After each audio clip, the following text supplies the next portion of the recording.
I'm a male, 48, and this happened when I was a teenager. It was Halloween night. My mom and dad had a party to go to, so it was my job to take my little brother trick-or-treating. We went around the closest neighborhoods before we stopped at my uncle's house like we did every year. My uncle invited us inside to have a glass of apple cider, a piece of pie, and to gossip about the things that had been happening at my school. We helped pass out candy, watched a few of the classic Halloween movies, and generally had a good time catching up with my uncle and his wife. It's the usual thing that I had done since I was a kid. It was getting late, and we were getting ready to leave when a shadow passed over the window. It was very unusual for someone to be lurking around our neighborhood. My uncle had already shut off the lights when we noticed the shadow. The first thought to go through my mind was the fact that someone had escaped from the state prison that was relatively close to my uncle's property. Ridiculous, I know, but my overactive imagination would take me to some insane lengths. My uncle told me to take my brother into his study, lock the door, and don't come out until he says to. I did as told. My brother and I quickly hid in the study and watched out the window for a few minutes. It seemed to linger on forever. To my utter improbable shock, a man in an orange jumpsuit crept towards the living room window as I saw from afar. I had to rub my eyes, wondering if my imagination truly was going insane. Now, my uncle wasn't and still isn't the type of guy that you want to mess around with. He served in the military, so he kept a lot of guns in the house to protect his family. He was a bit of a nutcase. I'm not really sure what was exchanged between the lurker and my uncle, but a gunshot scared my brother enough to pee himself. I unlocked the door to the study and ran outside to see exactly what had happened. My uncle was knelt down beside the guy in the orange jumpsuit. To my surprise, he was crying and profusely apologizing for firing the gun. It turns out that my cousin had decided to dress up as a jailbird last minute. He went to a friend's party and didn't want his dad to find out that he had been drinking, which was the reason why he was lurking around the house. He was trying to sneak in without alarming anyone, but he didn't know that his dad was still awake. My uncle shot his son without hesitation. He was questioned by the police and ended up getting rid of all of his guns in his house. My cousin recovered just fine with some time in the hospital and a story to tell now that we look back on and laugh at from time to time. He went on to graduate college and become a lawyer, actually protecting those who were wrongfully assaulted, so in the end, everything came full circle.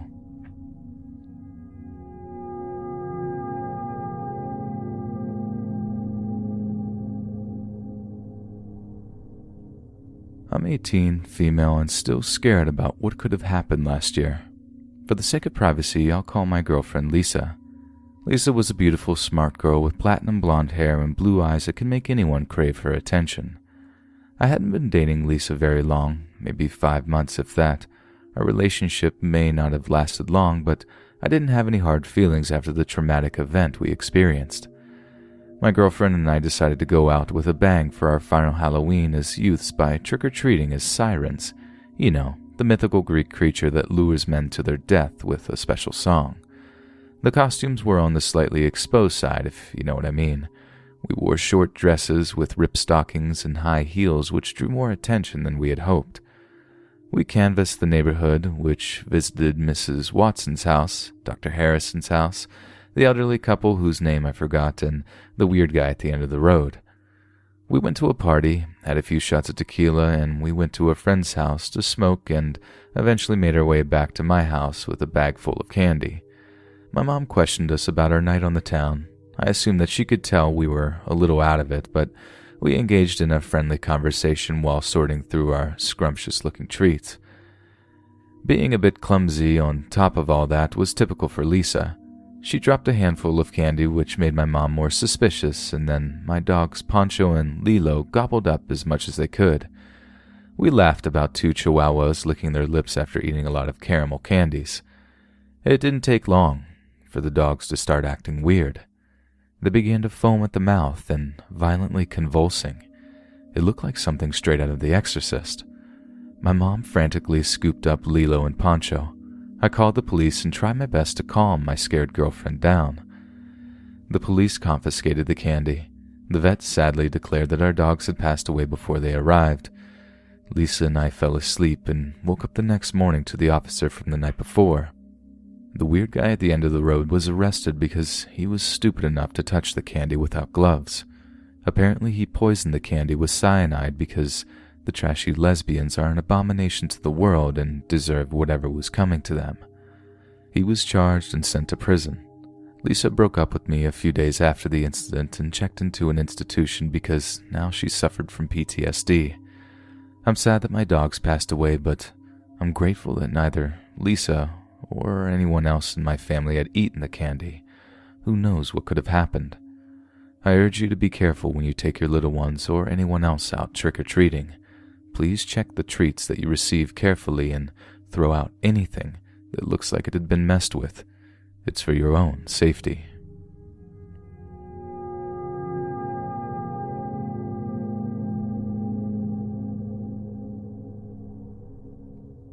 I'm a male, 33 years old, and this happened the one time I decided to join in on the Halloween fun.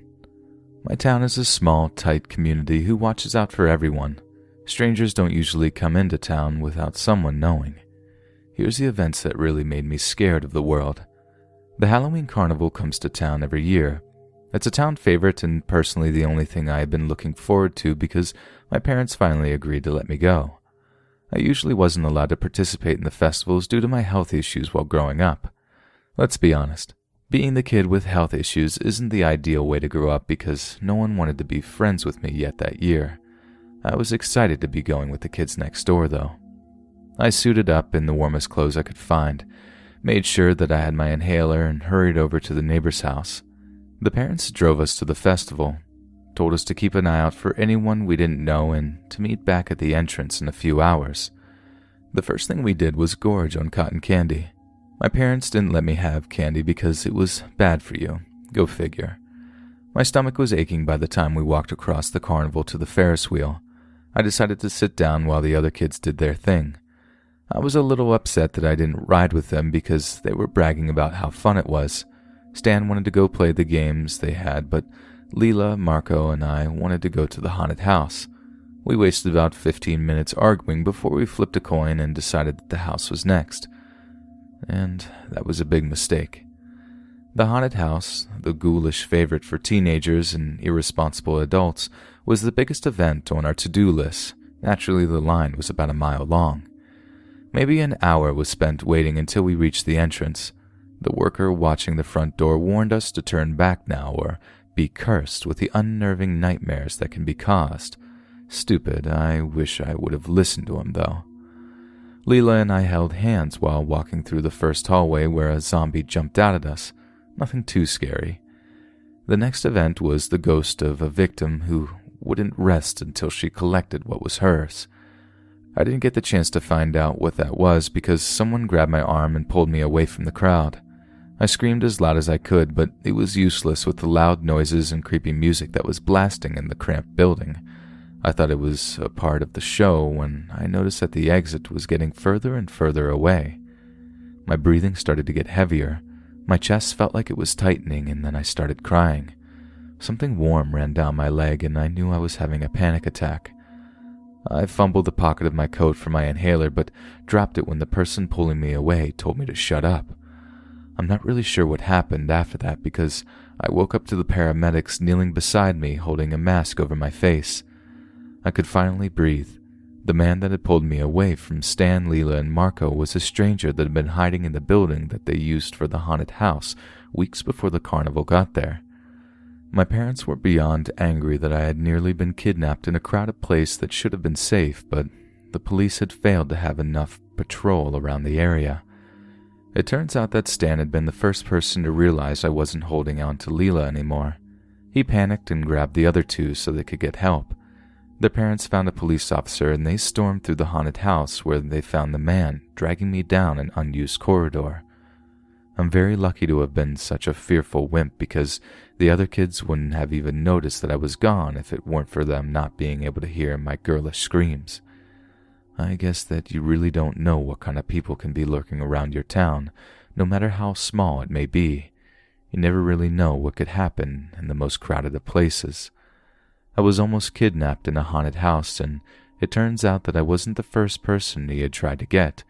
He had been roaming the States for years, and now he's locked away in prison somewhere, while I live in the mountains far from society and far from the criminals that used to be harmless. Don't trust anyone that says a crowded place is the safest. They're just not seeing the bigger picture.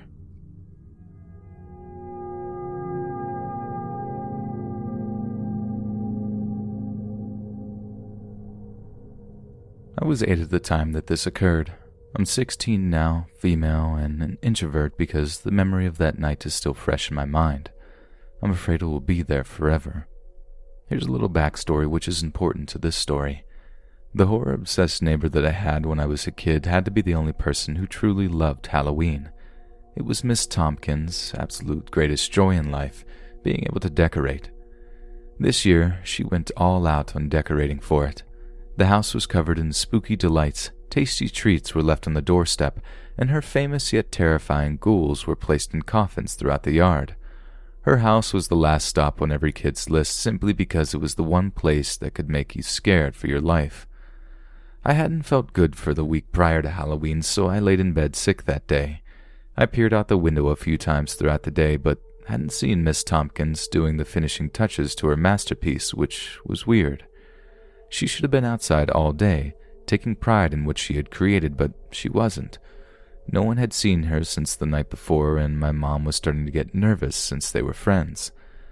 My older brother begged me to go trick-or-treating with him. I considered lying about feeling better just to get candy, but my dad wasn't having it. He told me that I could help pass out candy. I had soup for dinner, cold medicine, and dressed up warmly with hot chocolate. My dad and I sat on the steps of the front porch, passing out candy to the other kids. They'd dance or tell us a silly joke for the candy and run down the street. Everyone avoided Miss Tompkins' house because her porch light wasn't on. She wasn't looking out the windows like she normally does, and she wasn't answering my mom's calls. A lot of the neighbors knocked on her door. She never answered, so they shrugged it off as her having the flu like much of the neighborhood did, and everyone went home. My dad and I waited on the porch until about 10:30 that night.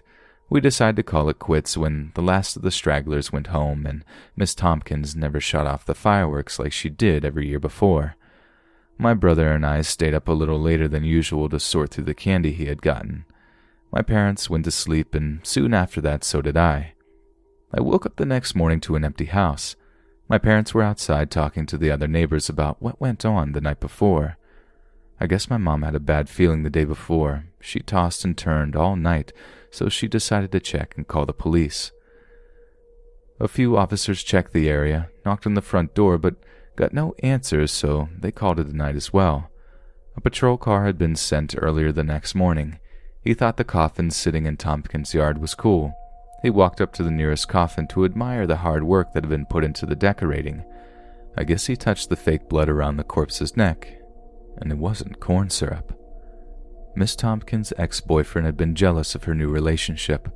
He had been harassing her for weeks about getting back together, but she refused. She told him that she was doing well since they had broken up, and he didn't take that so well. He waited until early Halloween morning to break into her house, cut her throat while she was sleeping, and he put makeup on her face. He dragged her out of the house and stuffed her body in the coffin before leaving town, and to my knowledge he hadn't been caught and her death was never justified. Miss Tompkins was a good woman that just wanted out of an abusive relationship. I guess she finally got what she wanted, but not the way that she had hoped. Because of how elegant her yard was decorated, it took an entire day to find her. Please be careful what or who you let into your life, or you might just end up like Miss Tompkins, just a ghoulish decoration on display for the entire town to see.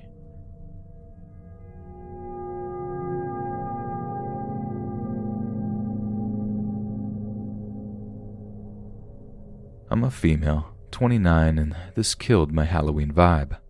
My mentally ill neighbor Ed was on medication the entire time I lived next to him. He was schizophrenic, which means that he hears and possibly sees things that aren't real. He used to freak out and have a fit about what the voices were telling him to do. His parents finally decided to get him help after he was arrested for assaulting one of his co-workers. Ed stopped hallucinating and hearing the voices after he started taking medicine, and he was better, or so I thought. You could actually hold a decent conversation with him for more than 2 minutes. He was a nice, kind man when he wasn't crazy. The neighbors had actually stopped being afraid to let their kids play outside. I could finally get a good night's sleep without hearing Ed's angry voice screaming for people to leave him alone, and I could finally have my boyfriend back. My parents would have had a heart attack if they knew that I had secretly dated Ed. Like I said, he was a good man while on the medicine, and I couldn't help but love him. Mr. and Mrs. Cole had to put up with Ed's mental condition for a long time before they finally hit their breaking point. They sent him to a mental institution where the doctors could treat his condition. Electroshock therapy and whatever they wanted to call it.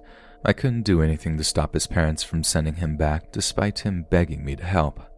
I felt terrible and lost without him around because I couldn't really get inspired to decorate for Halloween when Ed wasn't there to tell me which decorations should be placed where. Ed was always interested in the legend behind Halloween, so I guess you could say that he thoroughly enjoyed the horrific side to things. It was difficult to fall asleep without hearing him shuffling around in his room through my open bedroom window. I would tell you the conversation that I had with Ed on Halloween morning, but I don't think it would be very appropriate due to the nature of it. The evening of Halloween was long, boring, and uneventful. My parents were at a party which left me and my best friend home alone to pass out the candy. My dad wanted me to lock the doors and call the police if Ed were to show up. Apparently he was released from the institution earlier that afternoon and left home shortly after he had gotten there. He didn't talk to me before leaving, so I was worried about where he could have went. My idiot self didn't bother to check the spot where we'd met. That was really stupid on my part. My friend and I were watching a horror movie, the volume blasting, causing us to not hear anything happening around the house or outside. I paused the movie for a bathroom break when we heard screaming outside. I ran to the front door to see what was wrong. Ed was hanging from the balcony of his house. The doctor at the mental institution had been bribed by Ed's dad to do whatever was necessary to fix his son. He wanted the little boy that wasn't crazy back, so the doctor did just that. He terrorized Ed the entire time he was at the institution, which is the reason why Ed had stopped taking his medication in the first place. My boyfriend was so desperate to escape the horrible pain of his mind that he took his own life. I never got to say goodbye to Ed, but I have never forgotten him. If you're struggling or someone you know is struggling with any type of disorder like Ed's, please, please, please listen to what they're telling you even if it sounds insane. This was my horrific Halloween nightmare.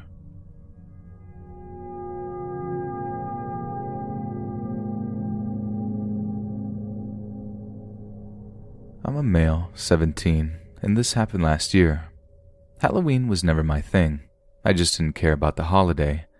I had planned on staying home, playing my video games, and eating pizza, but my friend somehow convinced me to go to a party at this kid's house, and I knew the kid from school.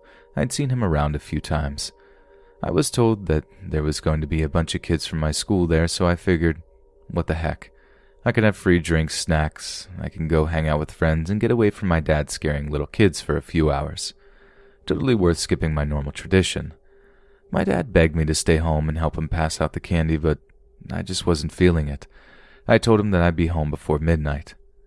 He was nice enough, and my friend Jay pulled up, and I didn't waste any time jumping into the car with him.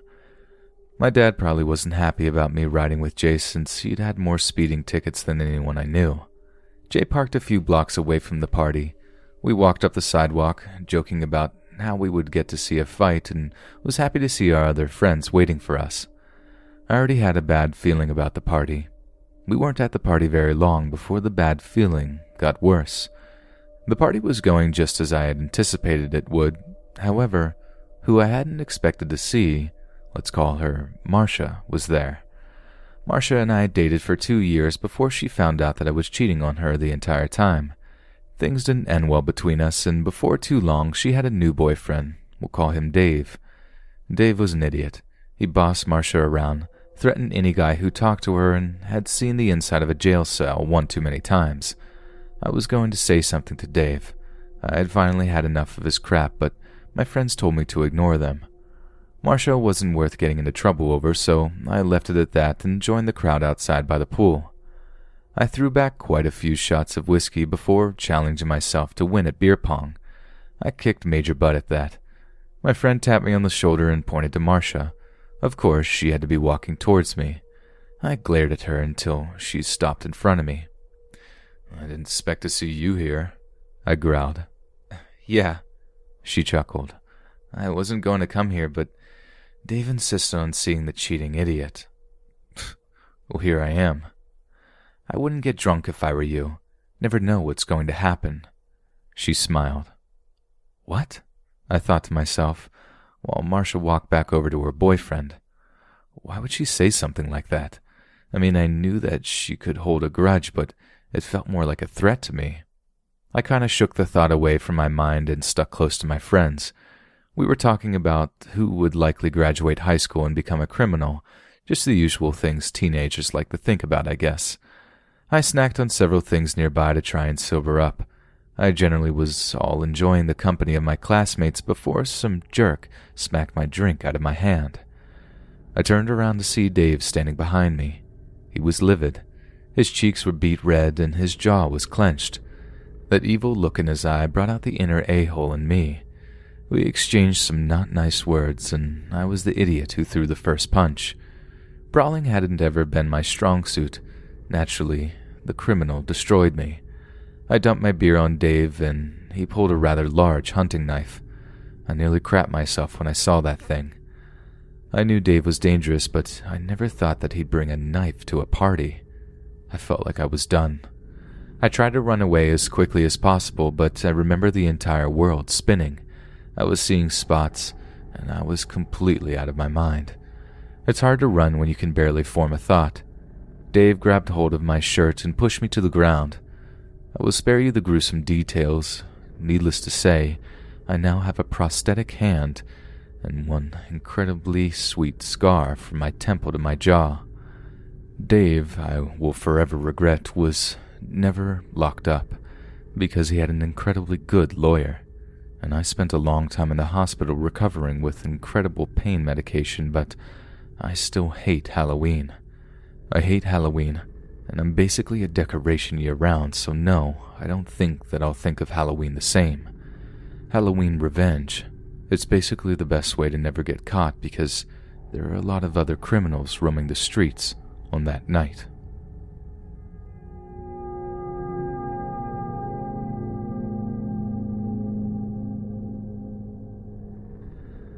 I'm a female, 42, and this is why I can't trust the holiday. My mom and dad adopted me when I was 3 months old because my birth parents couldn't afford to have a child at the time, which is why they gave me the best shot at a good life. My adoptive parents have been the best parents that I could have asked for. They have done everything for me and still continue to be my support system when things go wrong. I'm grateful for them, and I'm glad that they weren't harmed on that night. Halloween was a good time of year for me. I got to spend it with my friends and family. I was able to decorate the house and watch all of the kids in the neighborhood get a good scare from our house. I generally enjoyed being able to sip on apple cider while telling spooky stories to the neighbors' 2 kids. They were good kids that I babysat when I was home from college. I was home for the weekends, so I spent as much time with my parents as I could before I had to go back and finish out the semester. My mom had to make a last-minute shopping trip, so I opted to go with her. We had been walking down the street for about 45 minutes before I even noticed that people passing by were giving us questionable looks. I continued for another few minutes before I leaned close to my mom. "What are they looking at?" I asked my mom. "They're staring at you," she whispered. "Why though? I don't know any of them." I frowned. "Don't think too much of it, honey. They probably just confused you for someone else." Probably." I couldn't stop thinking about the weird looks that those people had given me. I was just walking through town with my mom before we had to pass candy out. We grabbed lunch, finished our last-minute shopping, and headed home to get ready for the night to begin. The freaking sight that I went home to was bizarre. My dad had been watching the news and saw a picture of me. Apparently I had robbed a bank and shot 2 people who were in critical condition earlier that week. The thing that baffled me the most was the fact that I'd never done anything illegal in my entire life. The fact that I was wanted for a crime that I didn't commit sent my mom into high alert. She started talking about the what-ifs of the situation, and my dad seemed to know what she was talking about. The police showed up at my house, arrested me, and brought me in to ask me questions about the robbings and shootings earlier that week. They did release me, but they told me not to leave town because they'd be back if they had any more questions. My family was livid. The entire thing made me sick to my stomach. I laid down in my room for a while before waking up to hear someone screaming downstairs. I hurried down the staircase to see a girl who looked like me screaming at my parents. She was demanding to know why they didn't take her too. Turns out that I was an identical twin. My parents adopted me after another family had adopted her. I got the better end of the adoption because my parents had money, were educated, and had good careers, whereas her parents were drug dealers and she'd been abused her entire life. She dropped out of high school, skipped college, and became a stripper at some club 3 cities over. Her parents had told her about me when she was 21. It took her a few years to finally track me down, and she stalked me for months after finding me. This girl was committing crimes in my town, and people thought it was me, all because I didn't know that I had a twin. My twin was on something, some sort of drug. She was angry and finally had enough of my mom begging for her to just leave us alone that she shot her right in my mom's leg. She ran away from the house. I called for help and my mom was taken to the hospital. The police later arrested my sister for attempting to rob a convenience store a few blocks from my house, and she was charged for the crime she committed and sentenced with 30 years in prison. She writes me occasionally. She threatens my parents and myself because she still can't let go of the fact that I grew up with a better life. At times, I'm still baffled at the fact that she exists at all. It truly was like a horror movie. I feel bad for her, but it's not something that could have been prevented. It happens, and Halloween isn't my holiday anymore, all because of my insane twin. Hey friends, happy spooky month. It's always spooky here on Let's Read, so be sure to subscribe and click that notification bell to be alerted of all future narrations. If you yourself have got a story, be sure to submit them to my subreddit on r Let's Read Official and give and receive feedback from the community, and you might even hear it featured here on the channel. And if you want to support me even more, grab early access to all future narrations for just $1 a month on Patreon, and maybe even pick up some Let's Read merch on Spreadshirt.com. Links in the bio. Or you could just bring candy to my house. It's fine, too. So thanks so much, friends, and happy Halloween.